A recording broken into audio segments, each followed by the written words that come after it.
You will be unstoppable. There will come a time when the noise outside can no longer pierce the fortress of your inner world. When that day arrives, you will be unstoppable, not because the world changes, but because you have.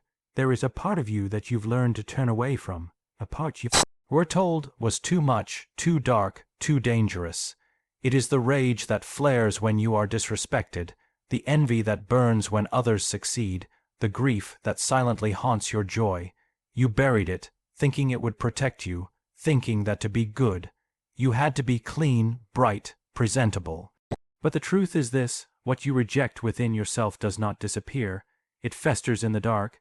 It leaks out through passive aggression, erupts in moments of emotional chaos, or worse, quietly drains your life of vitality and clarity. The shadow is not evil. It is unlived life. It is all pieces of your being that were cast away to survive in a world that taught you to fear your own depth.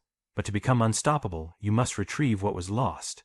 You must walk back into the inner forest where your exiled self waits, not to conquer it, but to understand it. You must listen to your anger and find the boundary it tried to protect. You must sit with your shame and uncover the moment your soul first began to doubt its worth. This is not weakness. This is the initiation into authentic power. When you begin to face your shadow, you unlock your capacity for truth. No longer bound by self, deception, or performance, you begin to speak from the marrow of your being. You stop chasing validation, because you've already claimed the parts of yourself that were once dependent on it. You stop running from judgment, because you have become intimately familiar with your inner terrain. And nothing outside can frighten you more than what you've already faced within. To meet your shadow is to become whole. You are not here to be half a person. You are here to contain contradictions, light and dark, sacred and profane, fierce and tender. When you finally accept this, you no longer leak power. You embody it. Others will sense it in your presence. They won't know what changed, but they will feel it. A person who has faced their own darkness cannot be manipulated. They are not easily swayed, because they have seen the full spectrum of who they are and emerged intact. They no longer act from unconscious wounds. They act from awareness. True strength is not born from pretending to be perfect. It is born from owning your humanity completely. And when you do this, not once, but again and again, you become someone who is deeply rooted, fiercely alive, and utterly unstoppable. Not because you have no shadow, but because you have made it your ally. You walk with it now, not in shame, but in dignity. From the moment you took your first breath, you were assigned a name, wrapped in a story, and placed inside a world that began to shape you before you even knew who you were. You inherited beliefs, roles, rules, some unspoken, some demanded. Be like this. Don't do that. Speak when spoken to. Smile more. Don't be too much. And in your innocent desire to belong, to be loved, to stay safe, you adapted. You trimmed away the wild edges of your soul to fit inside the mold that gave you. You became a performance, a mask, a reflection of what others needed, not a revelation of who you are. But deep beneath the layers of conditioning, something in you has never forgotten, a quiet whisper, a pulse that doesn't conform, a hunger that can't be silenced. The self you were before the world told you who to be still waits. It waits not in bitterness, but in sacred anticipation. And the moment you begin to feel that discontent, the ache, the restlessness, the sense that you are living someone else's life, that is the call, not to rebel for rebellion's sake, but to return. To remember, to reclaim, to become who you are is not an act of defiance. It is an act of sacred responsibility.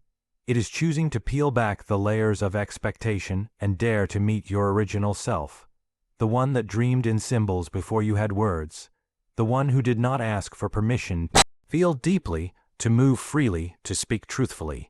It means looking at every part of you that was shamed, silenced, or abandoned, and calling it home. It is not a rejection of your past, but a reintegration. You do not need to burn the story you were given. You need to rewrite it from the inside out. This path is not easy. It will cost you approval. It will cost you comfort. It may even cost you people who only knew how to love the version of you that was convenient for them. But what you gain is beyond measure. You gain yourself. You gain a life that is congruent with your soul. You no longer bend to fit into places that shrink you. You no longer contort to be understood by minds that were never meant to hold your depth. You become the authority of your own life. You begin to speak not just from opinion, but from essence. Your choices carry weight, not because they are loud, But because they are true, you become rooted, not in external validation, but in inner knowing, and from that place nothing can control you, not fear, not rejection, not expectation. You are not fragile, because you are no longer fractured, and so you become unstoppable, not by force, but by alignment, not by becoming someone new, but by finally being what you always were beneath the noise, whole, original, unrepeatable, a soul that dared to come home. Pain is the first language the soul speaks when it needs to be heard.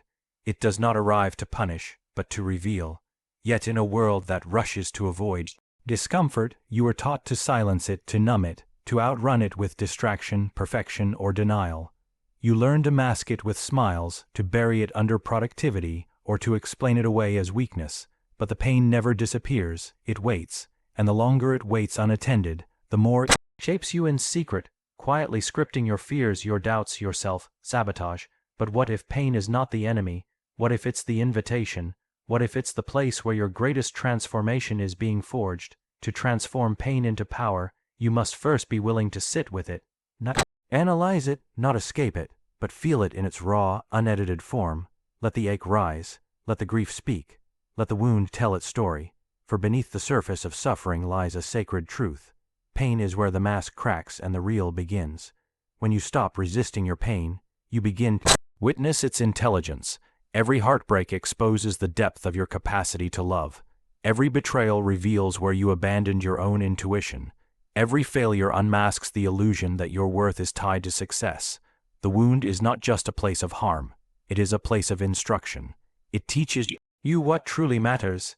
It humbles your ego and awakens your soul. And once you've listened, really listened, something in you shifts. You no longer carry the pain as a burden.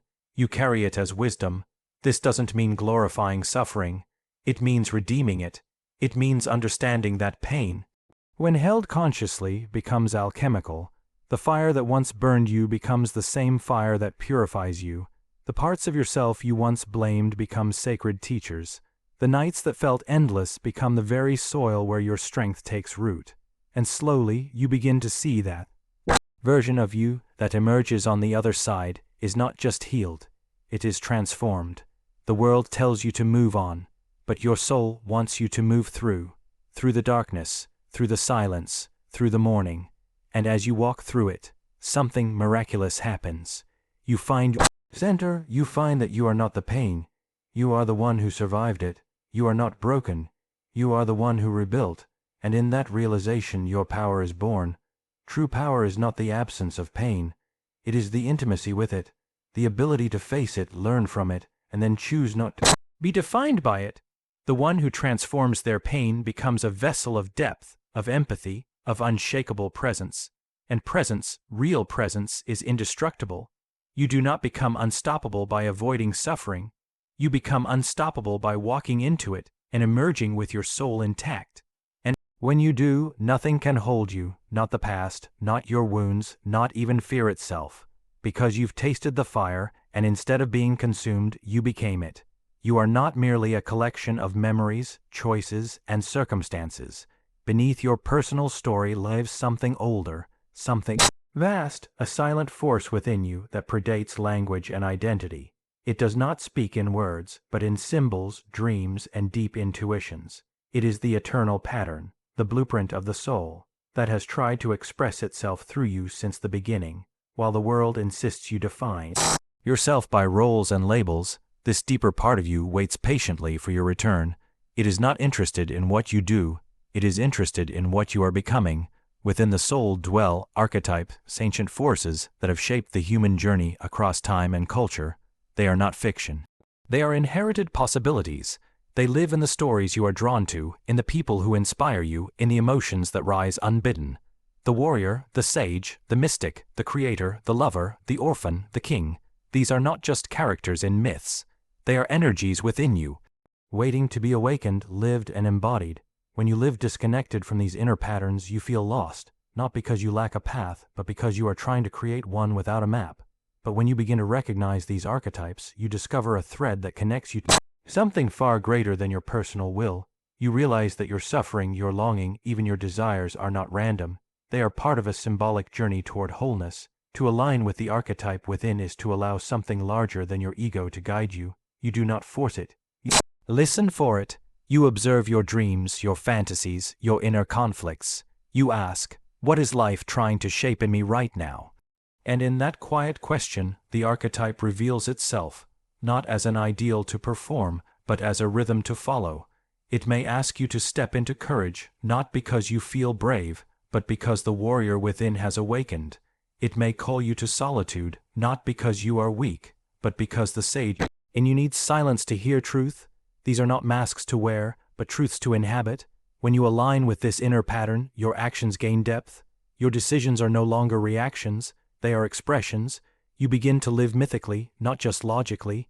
You walk not just through time, but through meaning. The world begins to mirror your inner journey, and synchronicities guide you more than plans. You speak less to impress and more to reveal. You stop asking, what should I do? And begin asking, who am I becoming? This alignment does not make you invincible. It makes you real. It weaves you into the tapestry of human experience, but with a unique thread only you can offer. And when you live from that archetypal core, you do not need to prove yourself. Your presence speaks for you. You become a transmission. A living story, a force that others feel but cannot quite name. To align with the archetype within is to remember what the world made you forget, that you are not random, you are rooted. You are not small, you are symbolic. And when you remember this, you become unstoppable, not by might, but by meaning, because the one who walks in rhythm with their inner myth can never truly be lost. So yes, you will be unstoppable, not because you crush everything in your path, but because you have finally become aligned with your essence. Not because you are without fear, but because you have made peace with it, and not because you are above others, but because you are deeply rooted in your own soul. Let the world try to move you. You will not shake. You have gone too deep, and what lives there is eternal.